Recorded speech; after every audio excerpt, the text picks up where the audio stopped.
This is Pet Life Radio. Let's talk pets.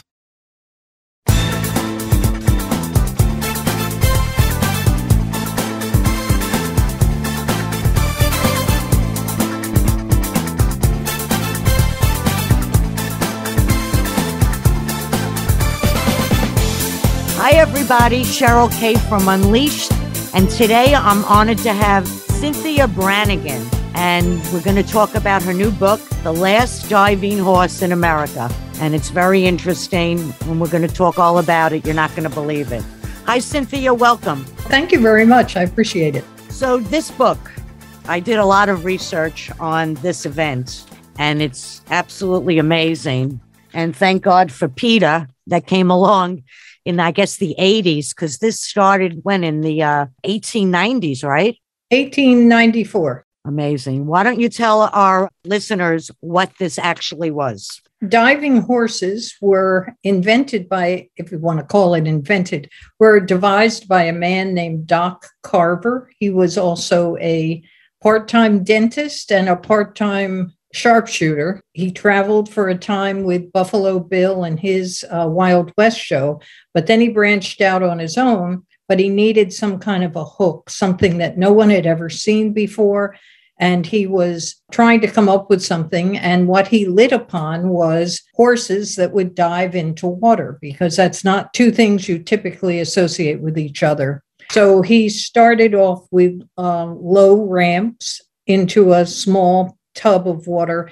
And eventually, the most they ever dived was 60 feet, but typically it was 40 feet into 10 feet of water. They would go up a ramp and then jump. In 1906, he thought the act would even be more interesting if a so-called bathing beauty was on the horse's back. So the two of them would take the plunge together. I've seen pictures. They were really diving, these horses. It wasn't just belly flops. They actually, I mean, I don't know how he trained them, but it looked like their hoofs were out like in a dive. It's absolutely true. And not all the horses that he bought made the cut. Some of them didn't like water. They could have been very athletic and fearless in other ways, but it was crucial that the horse liked water, and the ones who made it did. And they would absolutely, of their own free will, jump off the top of the ramp. It's amazing. And this was before they landed in Atlantic City. This was a traveling show. I mean, yes, to set this up, to set up the ramp and the pool while you're traveling from town to town, these little shows, it's amazing. It was a major operation. They traveled typically by railroad, and the diving horses would have their own car, and they would not be part of a carnival. They would be a separate act. They would show up at a fairgrounds or something, and they would be the main and only attraction.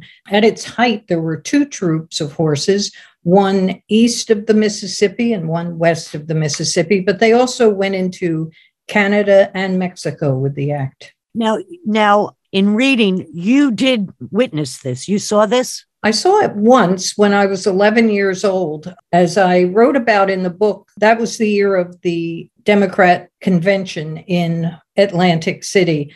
My father was associated with the state government in New Jersey, so he had to go down.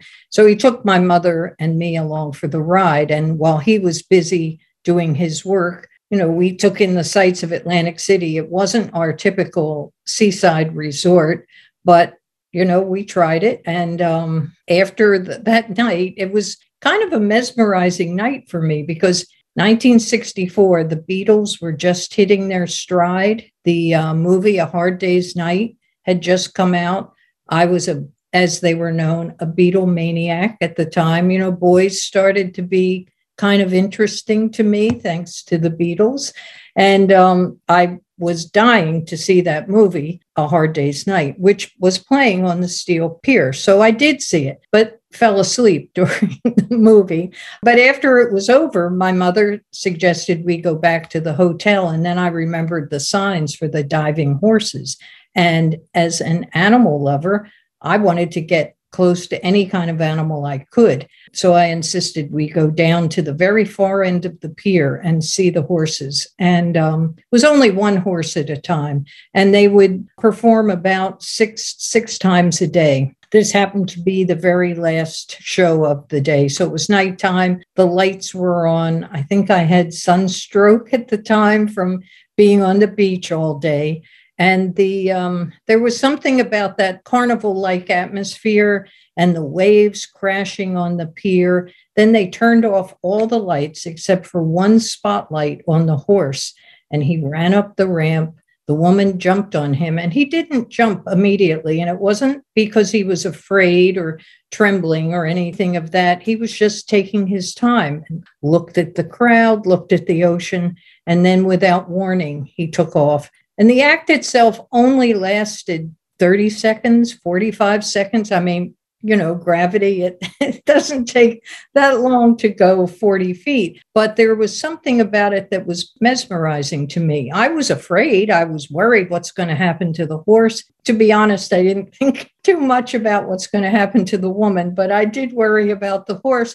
But he did make it. So did she. They got out of the tank. An old lady was there, and she fed the horse as many carrots as he wanted. And there was just something about that affected me deeply. And I had no idea what it meant at the time. But over the years, as I thought it over, I always would come back to that image of the horse in midair and what did it mean.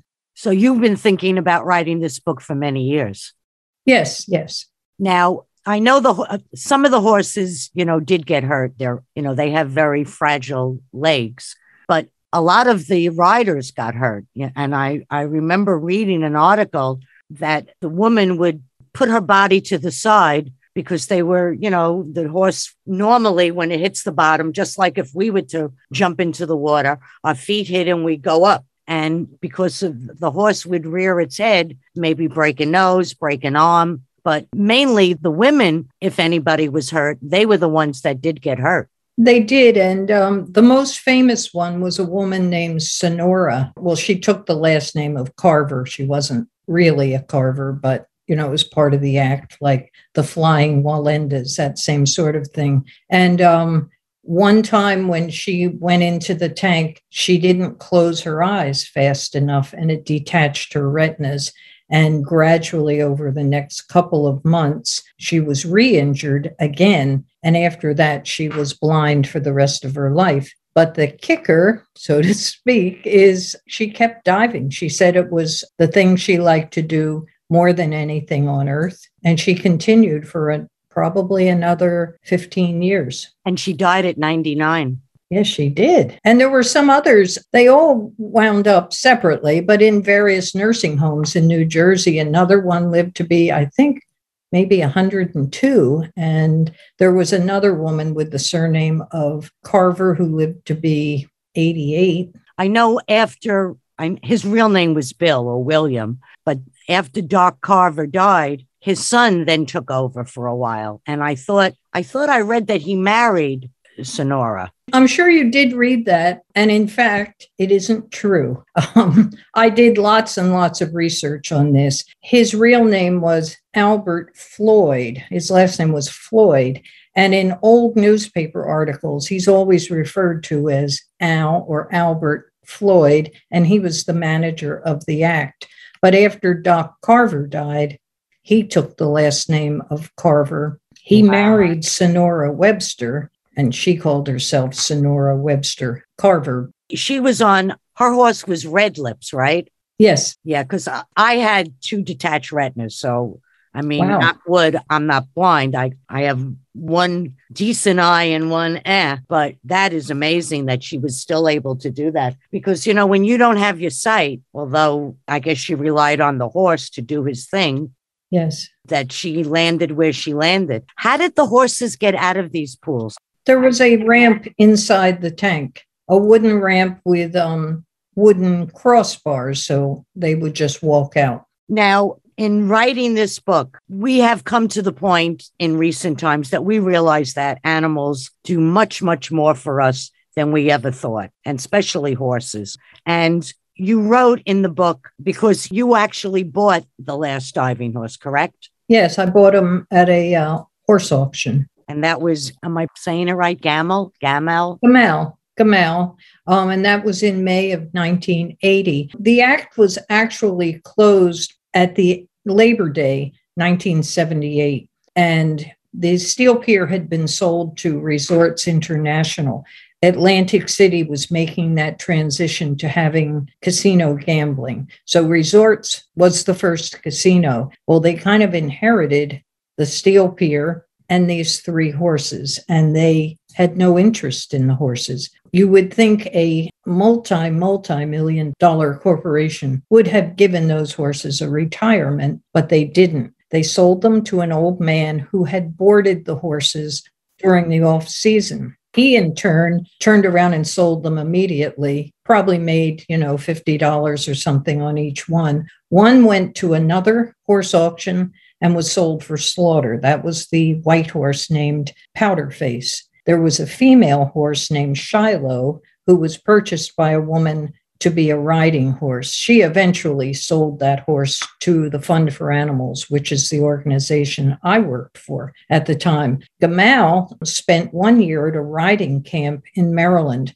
but then the man at the riding camp thought, gee, this is quite an old horse. When I bought him, he was 26 years old, and I don't think he was really suitable for riding. And then he realized, gee, maybe I can make some money off of this. And he made a lot of money because on the open market, well, I know some of what they call the slaughterhouse buyers were at the auction, and they started bidding on him, on Gamal, at the beginning. But when it reached $500, $600, they dropped out because they knew selling him for meat, they would not even make back what they spent. So you could say he was worth, hate to put it in those terms, but that's what he was worth, $500 or $600. But to somebody who would love him, he'd be worth more.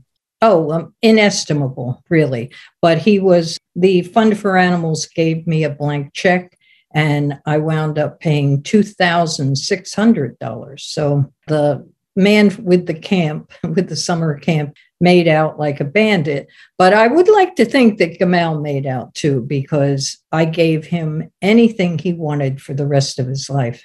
And I really find that a lot of animals who get adopted second, third, or fourth time, the rest of their life seems to be the best part of their life. That they really end up with, see, the attitude that you have. You give them anything they want. That's what these animals deserve, because maybe you knew a little bit about him because of the diving. But, when we rescue these dogs and cats from shelters, we really know nothing. Sometimes if it's an owner surrender, a little bit, but we don't really know what they went through. So I like that, what you just said. Anything he wanted. But I remember reading in an excerpt that when asked what impression, you said he was shrewd and adaptable. Now, he also was a barrel horse, right? Barrel racing, yes. He was athletic, for sure. He was athletic, and he was a risk taker, certainly in a way I would never be. I would never be one of those women on the back of the horse. I mean, nothing could persuade me to do that for a living or for fun. Some people think that's fun to jump off of a diving board. I'm not one of them, but he did. He actually did. And yes, he did the barrel racing in Texas and then was with a rodeo for a while. So he definitely was athletic.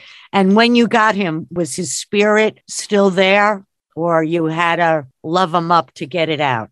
I had to love him up to get some of it out. When I said that he was shrewd, he definitely was. He was like, you could almost see his mind working, sizing people up. Is this somebody I can take advantage of? Because he wasn't beyond that. Why not? Taking advantage. Or is this someone who knows what they're doing and I should probably comply?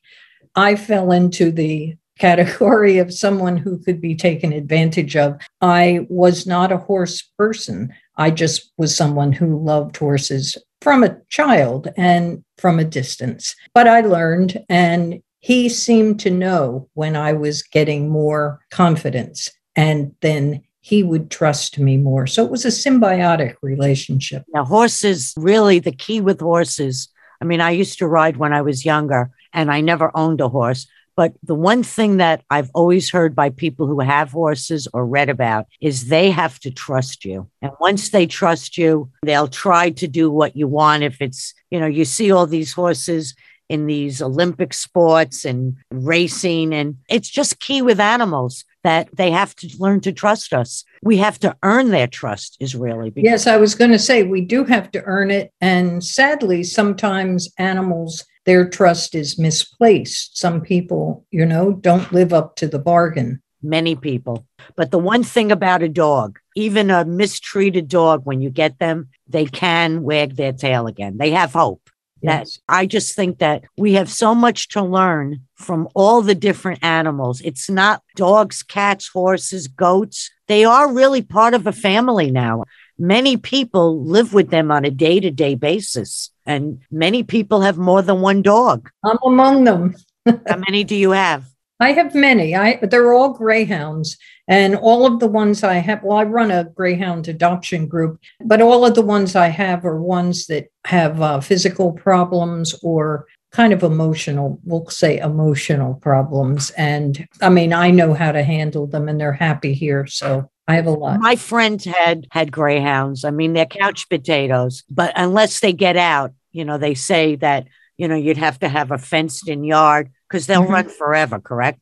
They definitely will. And if you run after them to catch them, they'll think you're chasing them and they'll run even faster. So you have to have good gates and locks on the gates and things like that. On the other hand, if you walk them on lead, they are very gentle and just go right by your side. So it's not like they're, wild and untamed. They aren't, but they are really programmed to run. But my friend who had them, they were just couch potatoes. They just laid around all day and looked pretty. You're in Florida, aren't you? Yes. Yeah. See, that was the problem when they stopped the dog racing. They didn't know what to do with, what was it, like 5,000 or 6,000 of these dogs. Yes. It ended there on New Year's Eve, 2020. Yep. Thank God. Now it's gone. It really is it was cruel. I think that halted it for a couple of years because they didn't know what to do. They needed to be adopted, plus all the other strays that we have.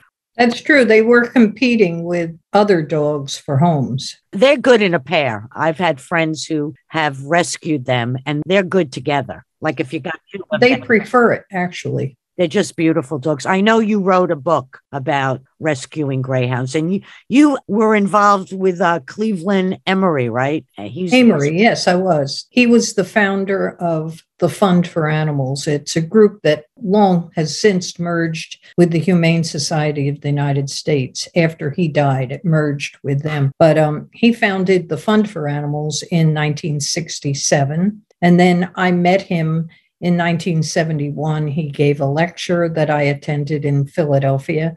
And he said at the end of his talk, if anyone wants to volunteer, I couldn't believe it. He wanted help. So I didn't have any particular skills other than love of animals, but I wanted to help and he took me on. That's wonderful. We're going to take a quick break and we'll be right back with my guest, Cynthia Branigan. Does your pet's breath leave a bit or a lot to be desired? You can give your pet the gift of sweeter breath and you'll get sweeter kisses with Probiora Pet. Bad breath is the result of harmful bacteria which lives in your pet's mouth. And that harmful bacteria can lead to serious health problems. The solution is to crowd out that bad bacteria with positive bacteria. All it takes is 1 scoop a day of Probiora Pet mixed into their food to replenish the good bacteria. That's it. This all-natural, no-taste, no-odor powder is the only dental care probiotic for pets which delivers beneficial bacteria which supports tooth and gum health and crowds out the bad. A healthy body starts with a healthy mouth, and Probiora Pet is the best way to give your pet a healthy mouth. And our listeners get a 10% discount using PLR10 at checkout. To purchase, go to probiorahealth.com. That's probiorahealth.com and use code PLR10 at checkout for 10% off. Let's talk pets. Let's talk pets On Pet Life Radio. Pet Life Radio. PetLifeRadio.com.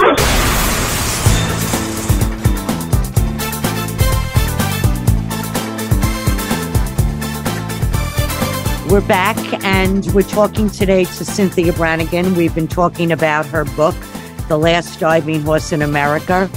And right now we're talking about your rescue.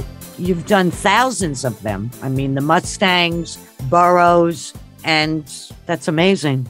Even some goats and pigs. This is all while I was working for the Fund for Animals. It's terrific. And then since then, it's all been greyhounds primarily. Yeah. Well, next we have to do racing horses because, I mean, it's the greatest 2 minutes in sports I know, but my mouth is always in my throat, my stomach, because, you know, we haven't had one. I don't want to poo-poo it, but they got really thin legs. So they do, and they start racing them before their bones are fully formed.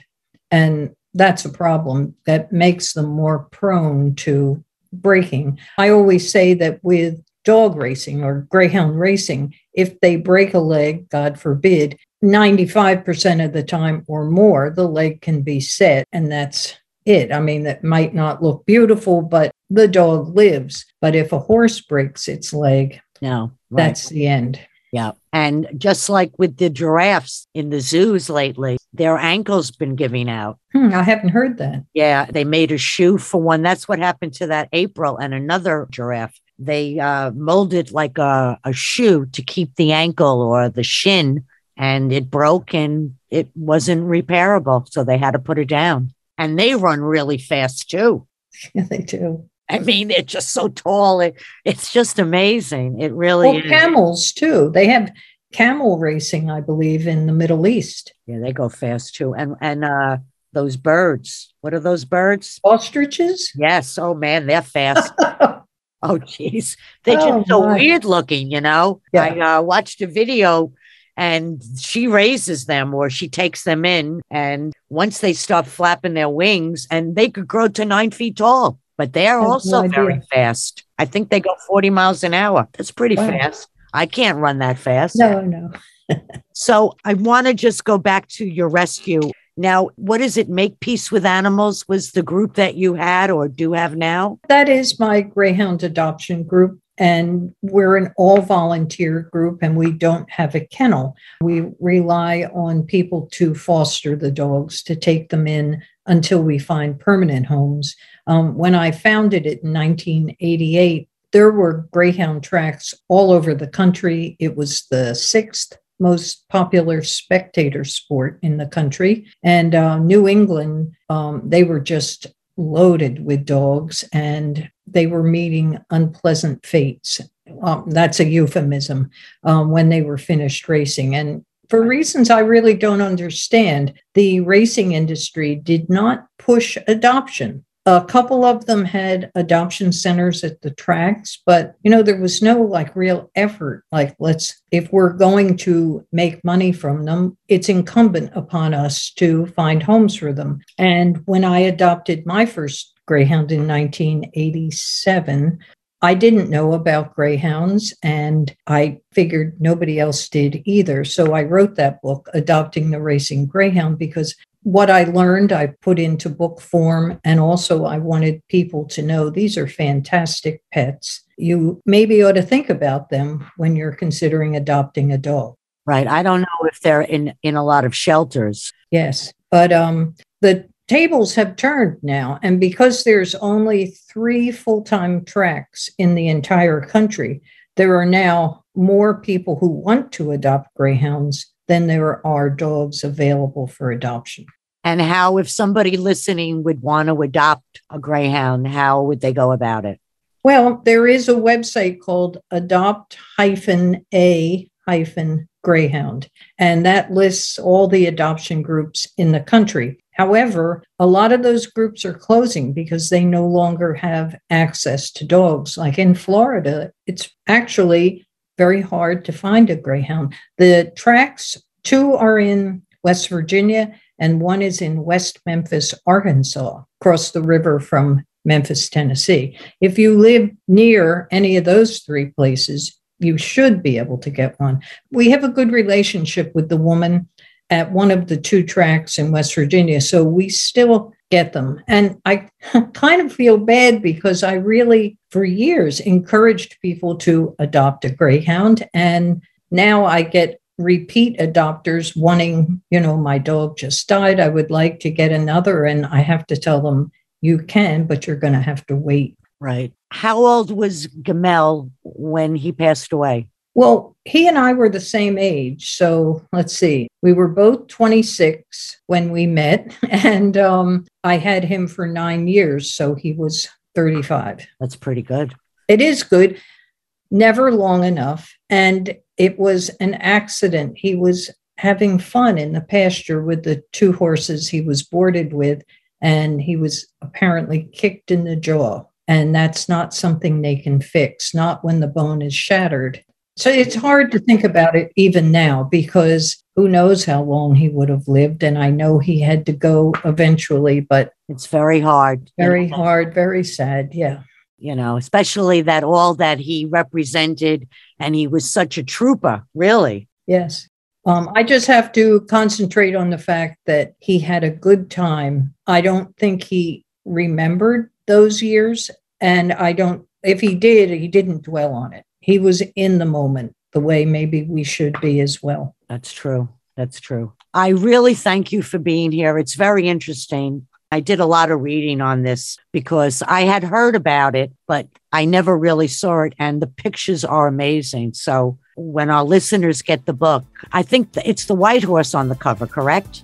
Yes. That's the horse, because that horse is diving. Really diving. Absolutely. Yeah, it's just amazing.